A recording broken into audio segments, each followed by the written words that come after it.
আমি দ্বিতীয়বার কর দিতে রাজি না। আমি কর দিব না। সরকারের কাছে হাত জোর করে অনুরোধ করছি, আমাদের উপরে এই জুলুম, আমাদেরকে মুক্তি দেয়া হোক। বাংলাদেশে কি বাইকাররা নিজের টাকা দিয়ে বাইক কিনে কি বেশি অন্যায় করে ফেলছে? অবশেষে আমাদের গাড়ির ইঞ্জিন ছাড়া কিছুই থাকে না, সেখানে আমরা কিভাবে আবার ট্যাক্স দিব? আমরা আসলে এমন একটা দেশে বসবাস করি যেখানে আমাদের জনগণদের কথা বলার কোনো অধিকারই নেই। আমি দ্বিতীয়বার কর দিতে রাজি না। আমি কর দিব না। সরকারের কাছে হাত জোর করে অনুরোধ করছি, আমাদের উপরে এই জুলুম, আমাদেরকে মুক্তি দেয়া হোক। দলের বিরুদ্ধে না, আমরা কোনো দলের পক্ষেও না, আমরা শুধু আমাদের অধিকার নিতে এখানে এসেছি। সো আমরা কর দিব না, আমাদেরকে দ্বিতীয়বার কর দিতে বাধ্য করবেন না, দয়া করবেন। আমরা আসলে এমন একটা দেশে বসবাস করি যেখানে আমাদের জনগণদের কথা বলার কোনো অধিকারই নেই। আর আমাদের বাইকাররা তো সবচেয়ে অবহেলিত। আমরা বাইকাররা হচ্ছি বাংলাদেশের সবচেয়ে অবহেলিত, যারা কিনা রাস্তায় বের হলে পুলিশের নজর থাকে বাইকের দিকে।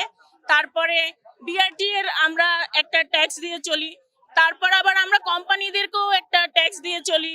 আমাদের অবশেষে আমাদের গাড়ির ইঞ্জিন ছাড়া কিছুই থাকে না, সেখানে আমরা কিভাবে আবার ট্যাক্স দিব? আমার প্রশ্নই একটাই। আর এই যে 2300 টাকা আর 3500 টাকার যে গড় মিলে 1100 টাকার, এটার সমাধান আমরা কোনোদিন পাইনি, তারপর আমরা কখনো প্রতিবাদ করিনি। কিন্তু এখন যখন আমাদের দেয়ালে পিঠ ঠেকে গেছে, এখন তো আমাদের রাস্তায় নামতেই হবে। আমরা তো রাস্তায় নামার কথা না।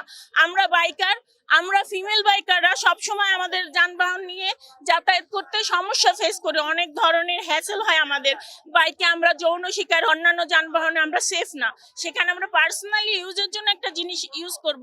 এখন তো যে অবস্থা, তাতে তো মনে হচ্ছে যে আমরা শাড়ি কিনবো, সেটাতে ট্যাক্স দিতে হবে। অলরেডি দেই তো, আমরা ভ্যাট দেই। আমরা একটা খেলনা কিনবো, সেখানে আমরা ট্যাক্স দিব কেন? আমাদের অধিকার নাই দেশে থাকার?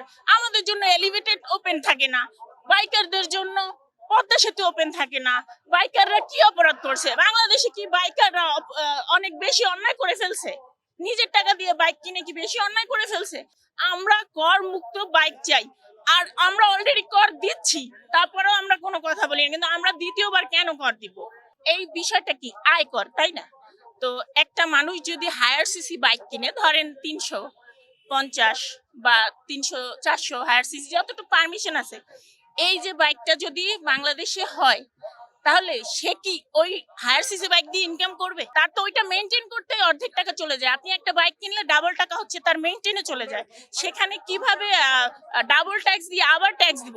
1 লাখ টাকা যদি বাইকের দাম হয়, সেখানে 3 লাখ টাকা দিয়ে আমরা কিনি সেই বাইক, দেন আমরা বিআরটিএ তে টাকা দেই, দেন আবার আমরা পুলিশের হয়রানিও হই। আমরা চাই যে আমাদের অধিকার আমরা যতটুক সরকারকে দেবার ততটুক দিয়েছি, আমরা আর দিতে পারবো না।